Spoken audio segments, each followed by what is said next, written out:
I'm Elaine Sims. I'm on the campus of St. Catherine's College here in the Emily Hunley Library.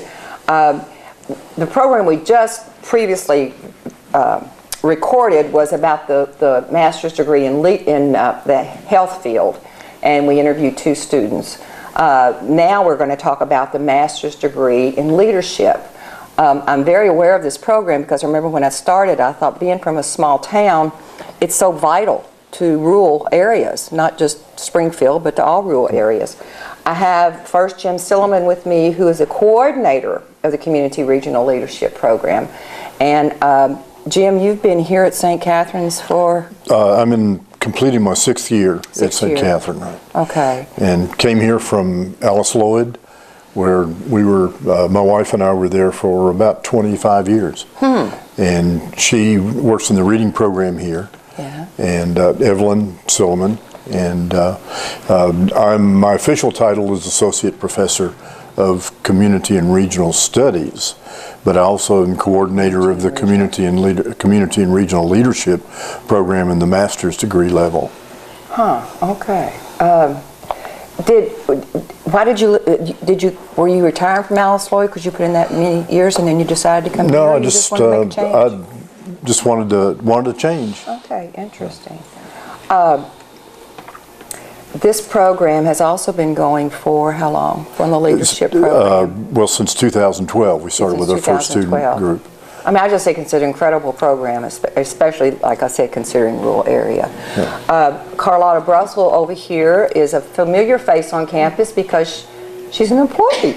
Yes. A native of Marion County. Yes. I've known Carlotta a long time, and the first time I saw you on campus, I thought, wow, what's she doing here? So you started out as... I was just surprised. I'm still the Director of Human Resources at St. Director of Catherine's. Human Resources. Yes, in my 9th year. What did you do before? Where did you work before that? Angel Dimmel in Lebanon. Okay, okay. This is your 9th year? 9th year here. Wow. You, of course, already had your degree when you came here, but then you ended up joining this leadership... Community and Regional Leadership class, the master's class. For your class. master's. How was that, going back to school? Very challenging, believe me, but I graduated with my bachelor's actually last year and just fell from May, just continued right on into the master's program. So very nice.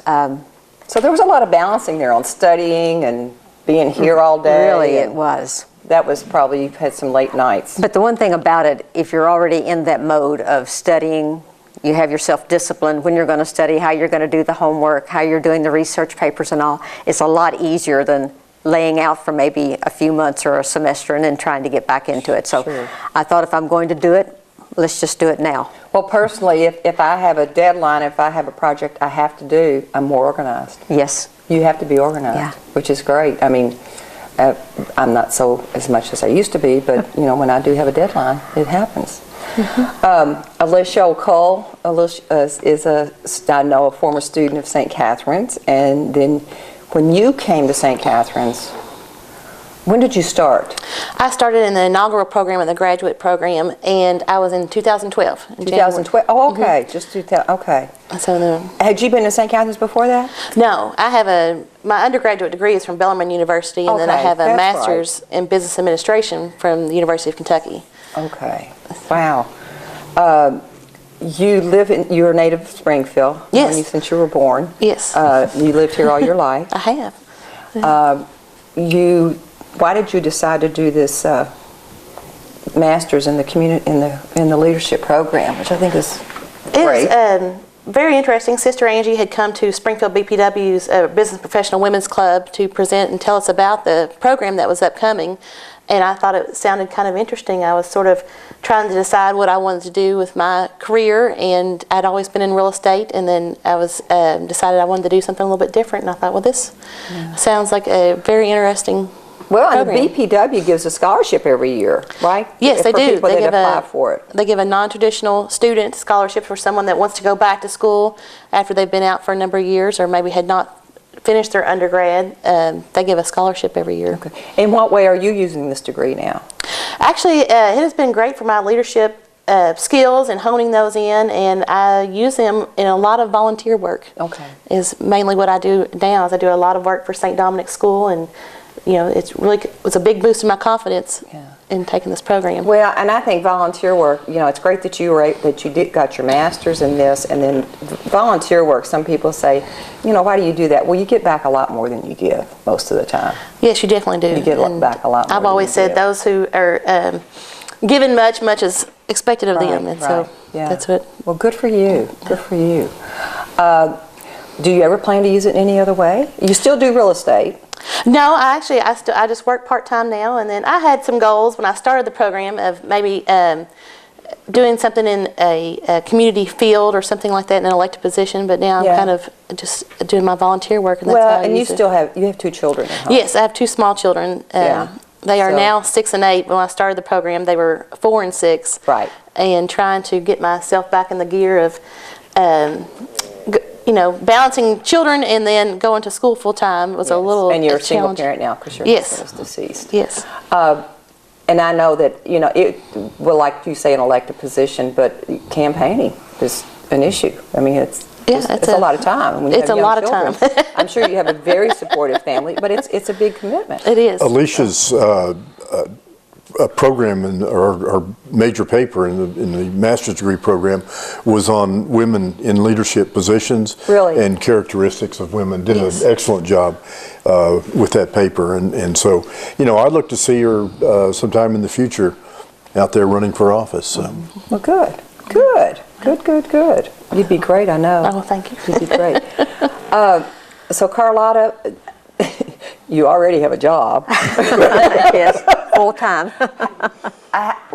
How do you plan to use this leadership degree? I mean, just in... It just helps in your everyday life. Sure. It really does. On campus, in the classroom with the students. I think it kind of mentors them, gives them an example. And I just love to continue learning. I think we never get too old to continue learning, and this is just another step in life. What classes did you take? Oh my goodness, we had, I don't even remember all the classes, all types of leadership classes. Right now we're taking rural development. We had rural development and leadership readings. Cool. We've got one right now where we're studying about community leadership with the International Town and Gown Development. Okay. Which is a fabulous class. We're actually doing a survey now about the college and Springfield community, and we're going to actually get that data together, create a paper, and our class, or 7 or 8 of us, are actually going to Washington, D.C. the first week of June to a conference of about 500 or 600 people. We're going to present our paper there.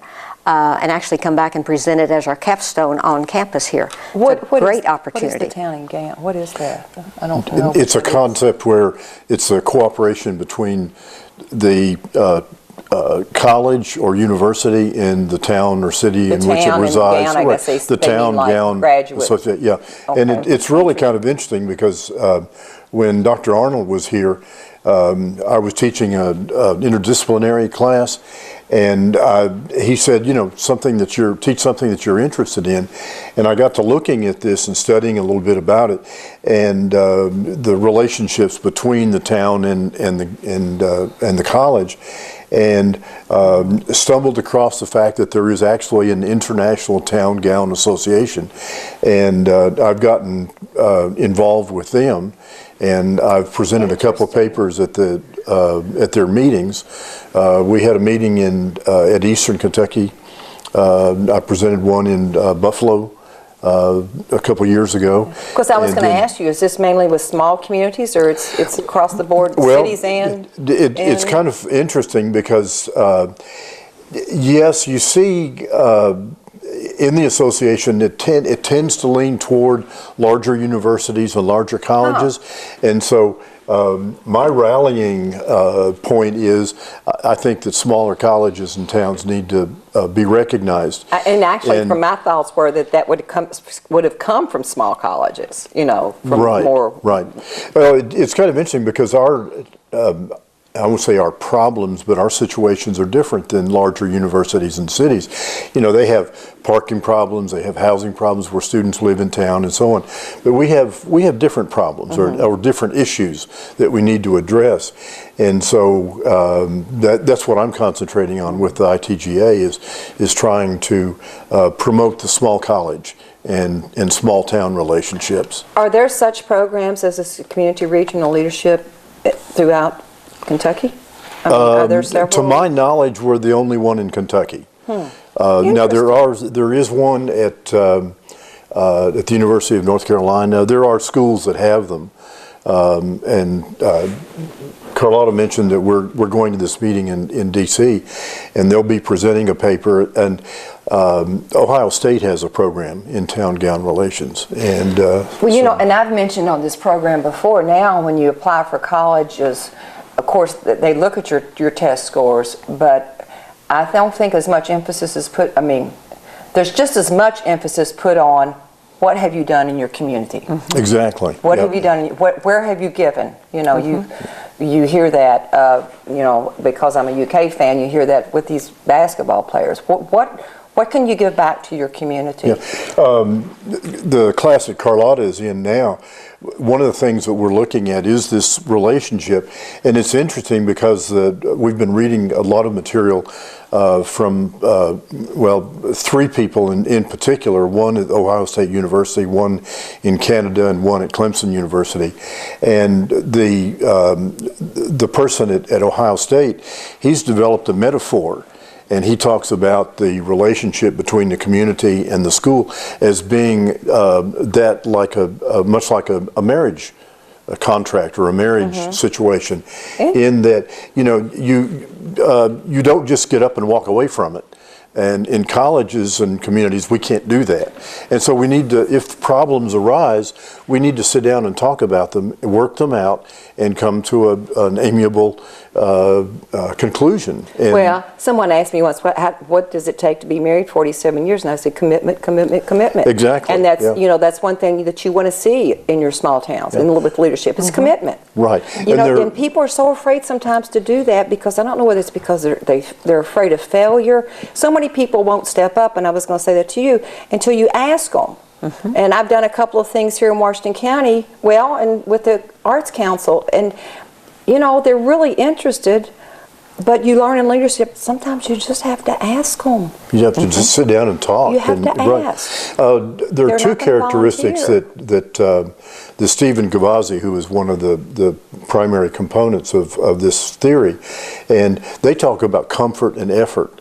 And how comfortable you feel with your partner or with the town and gown, and how much effort that you exert to make it work. And that's I think we see that in society now. A lot of times we're not willing to make the effort, to make the commitment. I think there needs to be a certain amount of passion. Exactly. And you may feel like you're just groping in the dark, but if you have the passion, somehow you ask enough questions and you build enough confidence. Right. To get up in front of that crowd. I might add at this point that there is a survey that we're doing in the community as part of this class. Alicia is going to be taking part in it, and if anybody in the viewing audience would like to take part in this survey, if they would contact you, contact Nell Hayden, Kathy Elliott, Daniel Carty. They have copies of the survey, and we'll be compiling the data, and hopefully we'll report to the community how the data comes out. Yeah. So we'd be happy to have any volunteers take the survey.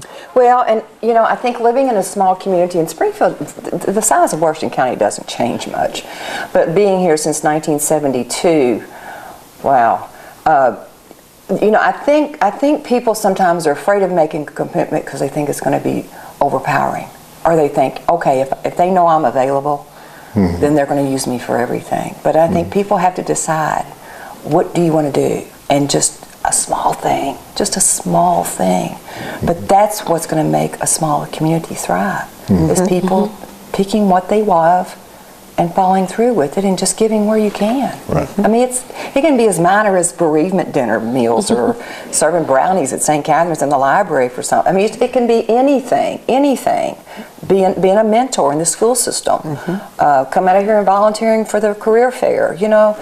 And sometimes I think people just are so reluctant, they'll think, I don't have anything to give. Everybody has something to give. And this is a vital program for Springfield, I think. And you know, there's so many opportunities on campus for community people to come out and see the college. We've got a spring concert coming up with Teresa Tedder, I think, this weekend. The Springfield Green Festival is this weekend. We have students that are going to be volunteering for that. Community members come out to the basketball games, the baseball games, softball games, and so on. And come down and have coffee. Exactly. There's so many meet things. These students. Right. And then sometimes you don't talk to them, but it's great to be around the young people. Right. I realize that as I'm getting older. Yeah. Young people give you energy. You know, our basketball team would go down to the elementary schools and read to the kids, and so you know, it's that give and take. You know, what can we do for each other? How can we support each other? Well, this was a great interview. Great, you know. Just Thank again, you. I hope you know our viewing area take it to heart and just. You know, look inside themselves and think, what do I have to give? I think as we all get older, we think we have to give the gifts that we have, and everybody doesn't have the same gift. And sometimes we think it's not important, but it is important. Right. Whatever you have to give, even if it's just a plate of brownies, whatever. But just, you know, call somebody and say, "What can I, next time call me when you need something." Right. I'll say yes if I can, but if I can't, but then the first time you step up, you think, this is so rewarding. And you know that just from living in Lebanon all those years with the people that were stepped up. Absolutely. And we see it in Springfield all the time. We just need more and more and more. Thank you, but all three, for being here. Well, thank you for having us. Thank you. And this is it was great. The master's degree programs here are pretty amazing. They are. That's great. What it's giving. Yeah. And the areas where it's really needed. And that's it. Thank you. Thank you. Thank you very much.